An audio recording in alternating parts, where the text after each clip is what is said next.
Hello dear viewers, and welcome back again right here at Good Morning Kuwait. So, hand injuries and musculoskeletal pain have become very common in our daily lives. Now, from work to constant use of smartphones and computers, today we are joined by Dr. Ali Shaban Ahmed, a senior hand injury specialist, to talk about causes of these pains, as well as prevention and treatment methods. And hello and welcome to the show, Dr. Ali. Thank you. Thank you very much for the invite. Weather is nice. Yeah, you could say. Yeah. So, in simple terms, what do we mean when we say musculoskeletal? The musculoskeletal system is a system that involves the muscles, bones, ligaments, and tendons. It is the system that basically allows you to move during everyday life and holds you up. Cool. So that's in layman terms, as they say. Correct. So why have muscle and joint pain become so widespread right now in our daily lives? That is due to our change in our lifestyle. So previously, we didn't have this many devices that we have today. As well as previously, life used to be more active. Kids used to be more active. Adults' work lifestyle used to be more active than just the use of actual devices. But due to that change in lifestyle and the introduction of smartphones, smart devices, and so on, these actually shifted our lifestyle, and it's starting now. We are now starting to see the effect of it, and it's affecting our hands very much. Things that people don't realize, that these kind of pains are actually there since before, but not in the presence of smartphones, but they were in presence of, let's say, farmers. When they used to go in about their daily lives. And also you have carpenters and people that work in heavy machinery.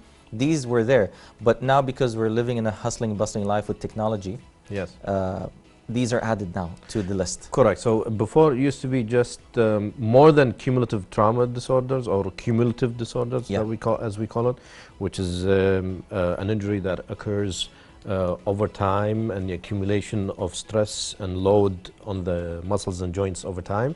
It is now, that's now. Before it used to be more of a traumatic injury, sudden. So there would be some sort of accident. You know, with farmers, they use the machine in the wrong way that causes them an injury, or carpentry, you know, saws. That's a big accident that we used to see actually a lot. Or like in tennis, where people have tennis elbow injuries. Or in tennis and tennis elbow injuries, correct, where they use the same motion constantly for a long period of time. Very true. But yes, now it's changed to more of cumulative disorders. All right. So what are the most common hand injuries you see in your daily practice? That question usually depends on the age range, actually. So let's break them down in 3 ages. Correct. So if we say ages between or up to 30, those you see more of a traumatic, sudden, I would say more fractures, more muscle tears and stuff like that related to sports and active lifestyle. And then you have the ages of 30 to 50.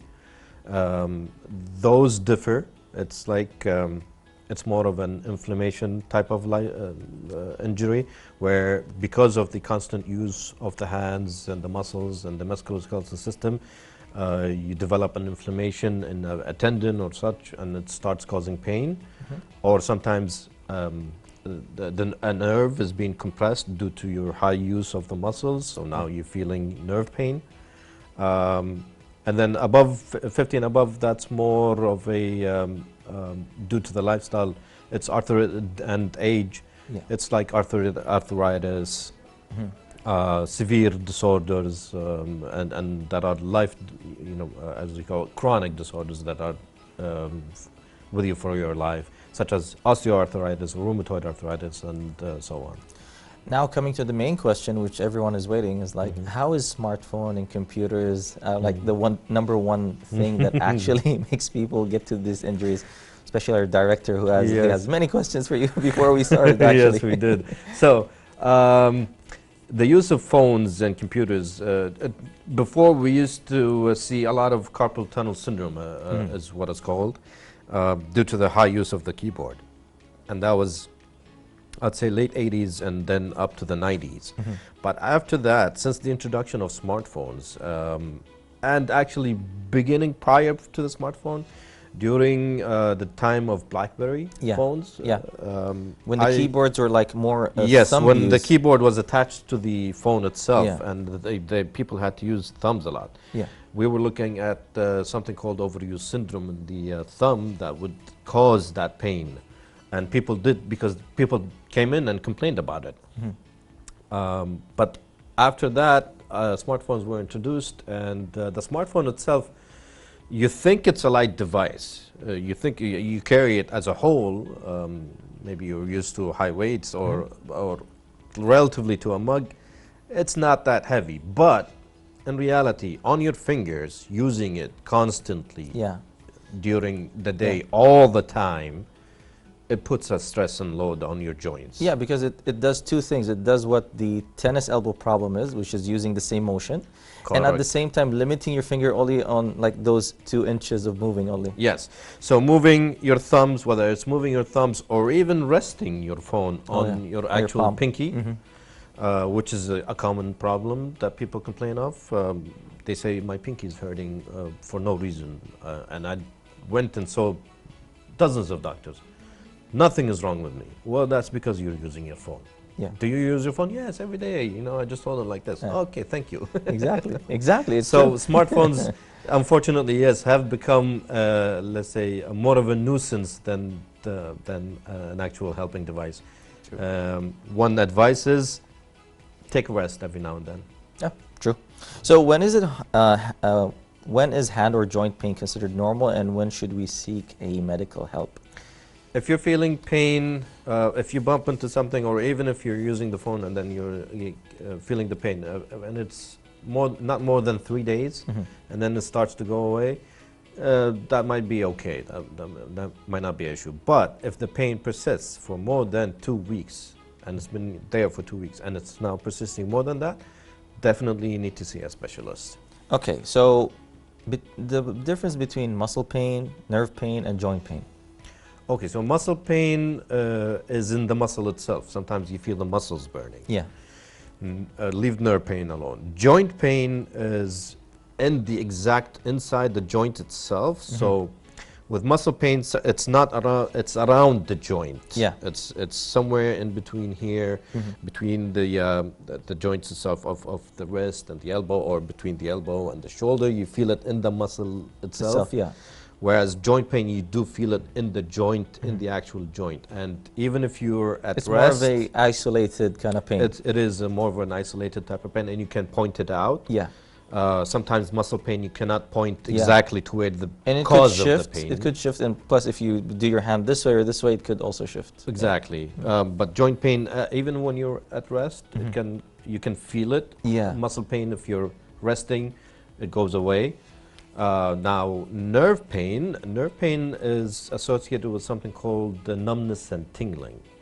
If the nerve is affected, the sensation itself should be affected as well. So you won't be able to feel as good as before, and it feels like pins and needles in your fingers or in the area that is the nerve affected. So that's the exact differentiating factor specifically for nerve. That is specific for nerve pain. Does it affect the young people too? I mean, is it? It depends. Not really. We're not talking about kids or teenagers. Even college students, they don't usually feel nerve or have nerve issues. Sometimes it's more of a just musculoskeletal. But with the introduction of smartphones and iPads and all of that, does it actually pain them, or it's because they're young it doesn't actually? Or will it accumulate to the future? Correct. I was just going to say, it affects their posture for the kids, specifically, and preteens and teenagers. It affects their posture. So because they're still growing, they're still pliable, their muscles don't get affected that much. But their posture overall and over time gets affected. And you can tell by the way a child is walking whether or not he uses an iPad or an iPhone. You're usually shoulders way hunched forward, neck also flexed down, and they all when they walk, they don't even have that normal walking stance where the shoulders are back. Yeah, where the shoulder blades are back. Yes, because the spine itself is also flexed, so they walk in a very hunched forward hunched position and posture, and that affects them in the future because as soon as they because you're cementing it. Yes, and as soon as they finish college, they're trying to become active or stuff like that, and it starts affecting them in a negative way, especially people who want to go to the gym for first time. Because their posture is poor, coming in to use the gym equipment, their skeletal system has now been fused, or I should say, has been positioned in a way that is not optimal for training and the use of exercises. Yes. So when you come in all of a sudden and you try to do things, they start feeling joint pains, muscle pains. Well, that's why I'm from the generation of computers where we used to just sit like this. Yes. Make sure your back's straight. Yeah, that's correct. So can minor hand injuries turn into chronic problems if they are ignored? Absolutely. Absolutely. A minor issue, if ignored, can accumulate over years and become something chronic, and it would take more time to resolve than when it was you first felt it, and when it was first acute, as we call it. A minor injury, even if it is minor, when it first happens, it's always better to get it looked at then, immediately, and get it treated, because then it would be easy. Yeah. The recovery would be fast. But if you ignore it and it stays with you a long time and becomes a chronic issue, it's the recovery becomes less and less optimal, and the options of treatment actually become less and less favorable. All right. Psychotherapy and surgical intervention. When is surgical intervention needed, and when is psychotherapy needed? Physiotherapy. Yeah, physiotherapy, sorry. Yeah. So physios and therapy overall, rehabilitation. If the injury is still in minor stages and still in you just got it and it's just onset, then physiotherapy would help a lot. Hand therapy itself can deal with a lot of and a range of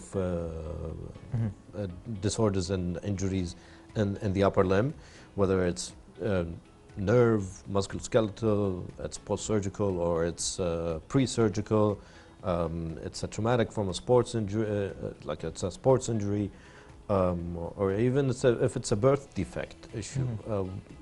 Hand therapy can deal with a lot of these issues and can help resolve a lot of the underlying problems. But for surgical specifically, it's up to the surgeon in the end. But once it becomes an issue that you can no longer function in your life for more than 6 months without feeling pain, or and it's starting really to bother you, that's when the surgeon will probably most likely decide to go in surgically. Painkillers, solution or relief? Sometimes it's a solution to help the temporary issue resolve more quickly. Sometimes it's just a band-aid. It's like a kind of like when you're putting a band-aid on a wound. At times it helps to take like I said, painkillers. It can help us with therapy at times to resolve the issue faster. But people sometimes, when the issue is a serious problem and they're not following up with a specialist, they just go and take some painkillers themselves. The pain subsides. They think that they got better, and that's when it starts to become, chronic, and it starts to become more cumulative and stays on longer. And that's when the issue becomes that it's very difficult for us to clear it very quickly. But patients at times, they're impatient. Yeah, they want quick solutions. They want quick solutions. Well. So talking about quick solutions, let's say that is under the category of basically common mistakes. So what are other things that are considered common mistakes when it has to do with joint pain? Non-stretching and non-preparing warming up. So no warm-up, no stretching. before a serious activity, especially if it's a strenuous physical activity. Yeah. A lot of people think that, oh yeah, you know, I used to be active a little bit, so yes, I know I've been out of practice for 5 years, but I should be able to do it. And they jump into this physical strenuous activity without stretching, without warming up, without anything, and then boom, it happens. I always like to use this example is that, for example, farmers, they're used to going about their day every day, carrying heavy stuff, stretching for things that are above or under. Yes. They do hard works. So their lifestyle is always active and they're kind of more healthier than us. People need to realize that our lifestyle, even though it's busy, it's very sedentary. You just always sit down. Yes, you're always sitting down. Always sitting down. Yes. If it's not work, it's the car. If it's not the car, it's home. If it's not home, it's sleeping. And if I may say, that's actually an issue, because a sedentary lifestyle or sitting down causes more problems than if you're actually, you know, walking about and going about your physical. It's true, because activity. sitting down it doesn't only makes your muscles kind of like sleepy, and it also accumulates fat. Yes. On one side, because in the end of the day, people say like, oh, I'm getting fat at this area. It's because after you eat, all the food goes down here. Then it just you're not there. active, You're not so active. the body says, all right, I'll just store this Exactly. extra nutrition, extra calories into fat and turn it into fat. Same thing with the muscles. They become inactive because you're not using them, and then you start feeling joint pain. Yeah. Not muscle pain, joint pain. It's in the joints itself, because the muscles become inactive, weak, and they're unable to carry your normal physical load, which is just walking. It's exactly like a door. If you don't use it every day, once you leave it for a while, it'll start squeaking and get harder. Yeah. So can too much rest cause more harm? Yes, we just talked about that. Absolutely. If we rest for too long, see, the body is a miracle. It's a balanced system. Yeah. But at the same time, it is a lazy system. And it's also an alarming system. It tells you when to do things. It's going to tell you. Yeah. So if you don't have it in a balanced form, you will feel some sort of alert, which is usually pain. Yeah. The brain will send a signal and tell you that there's an issue here, that you need to do something about it. Now, most people do not understand that these signals are a warning sign that you need to move, or you need to go, you know, to get yourself checked out. They complain, but that they're getting either too old, or that they think they're doing something wrong. If there are sedentary and they're resting for too long, yes, you are doing something wrong. You need to become more active. That's what I say even to our kids at home and the boys at home. Stop using the computer for a while, and just get out, and I need you to become more active. I need you to do cycling, stretch your legs, some sort of soccer, anything. Any type of activity, just go out and do some sort of activity, because I don't want them to stay sedentary for a long time. And because in the end, for kids, it affects their posture, and it starts affecting them later on in the future. For adults, it starts affecting our muscles immediately. It makes them inactive, and then you start feeling joint pain. And muscle rehab becomes harder as you age. So the older you are and the longer you wait, the more difficult it becomes to remove or to clear that pain and make you, let's say, an active person. One last message from you, a short message to our dear viewers.